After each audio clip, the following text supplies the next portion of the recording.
Hey guys, very important information about version 3.1 just came to light, and the version is not too far away anymore either, so it's now a good time to go over all of its content and talk about everything that deserves to be talked about one more time. We will of course use our own very beautiful database to get the job done. First of all, version 3.1 joins the fray on December 11th, 2025, and it will last all the way until January 22nd, 2026.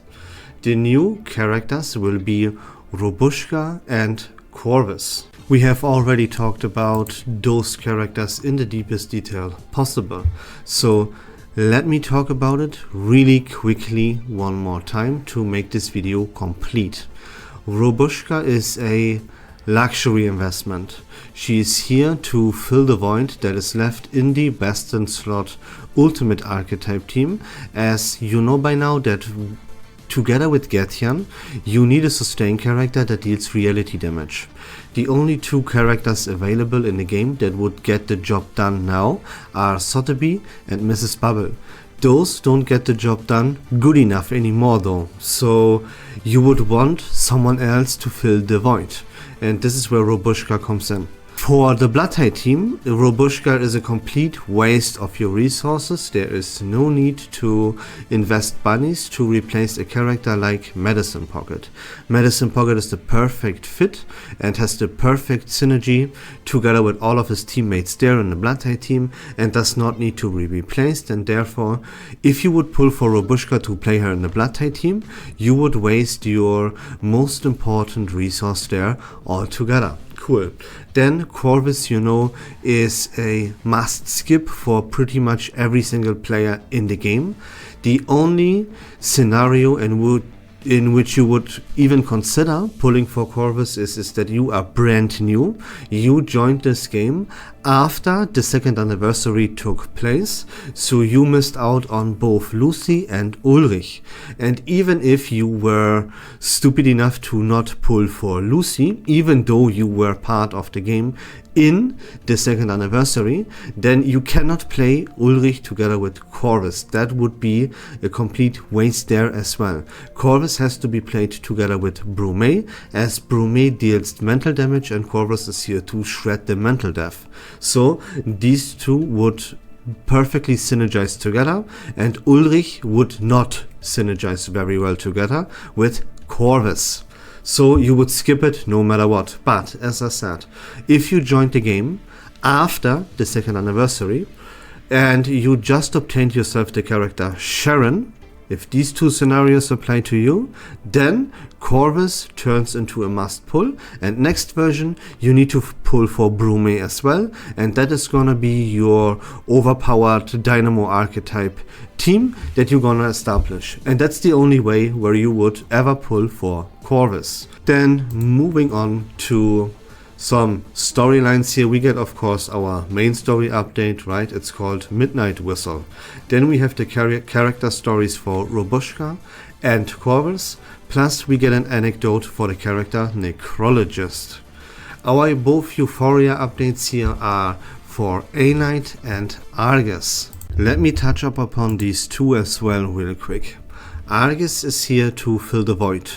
In the rank up team, if you have access to both Marcus and Via, which is the core of the so-called rank up team, but you don't have access to the character Hisabeth or Mercuria, then you could put in Argus to fill the void for one of those characters. A-Knight is super gigantic niche.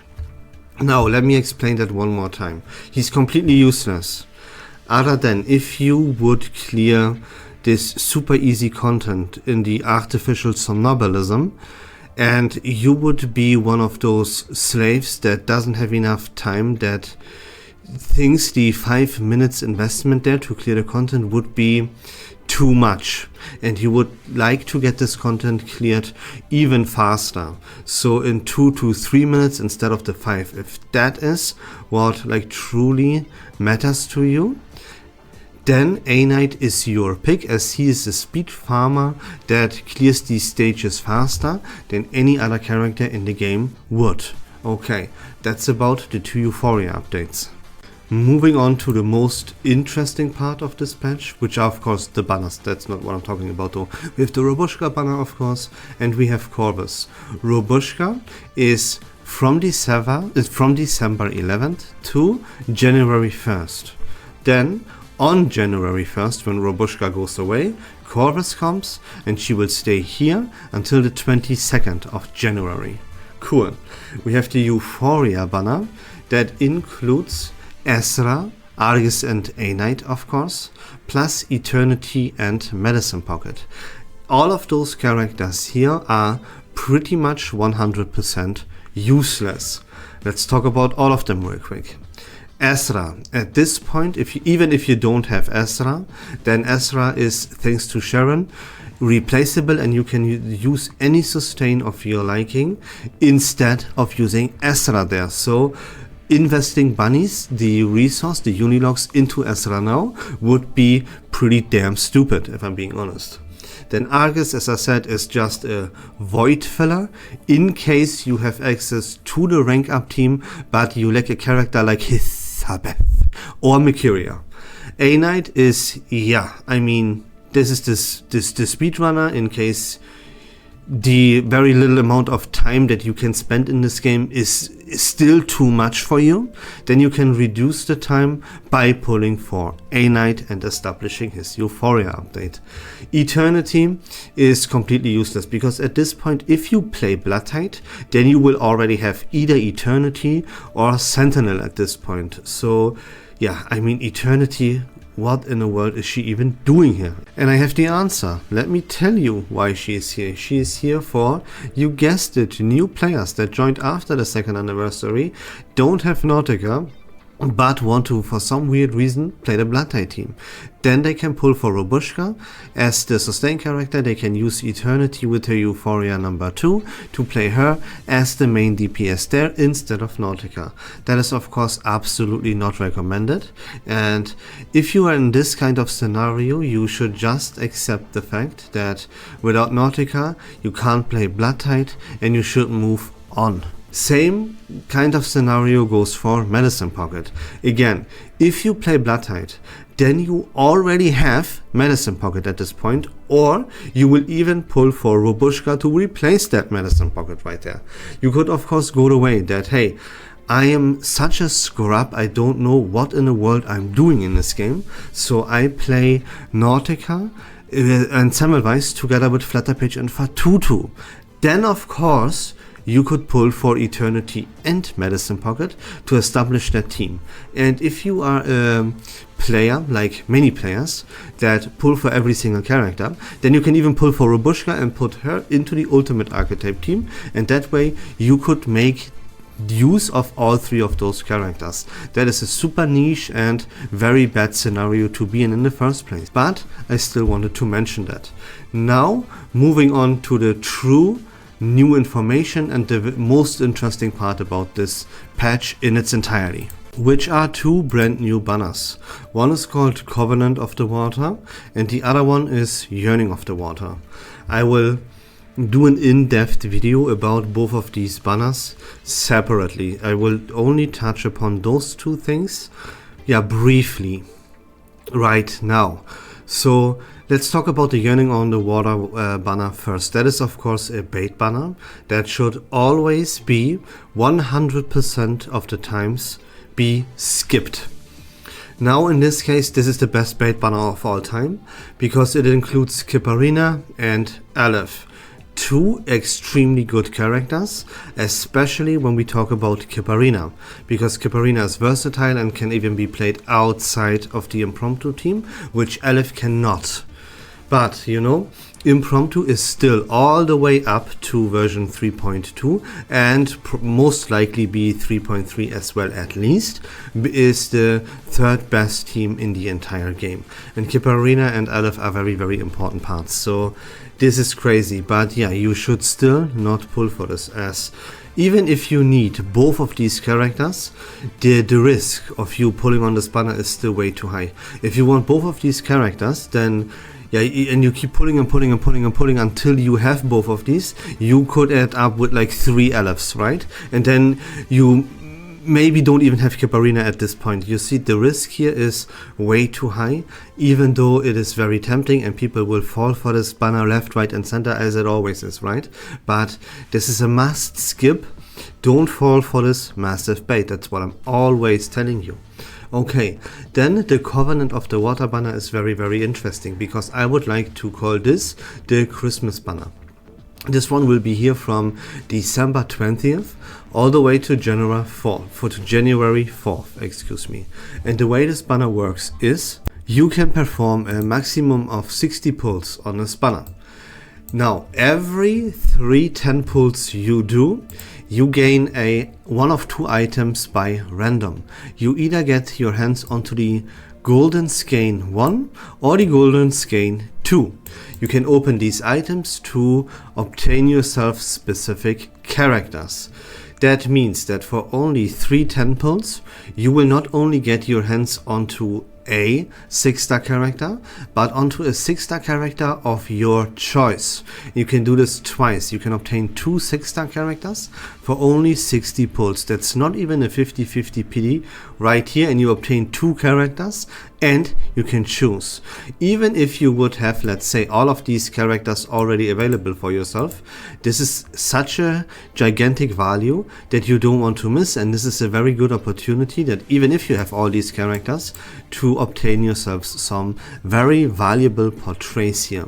So be ready that from on December 20th, you have at least 60 Unilogs available to yourself. That's all I'm gonna say for now about this banner. I will of course talk more in depth about those 2 banners in a future video, as I said.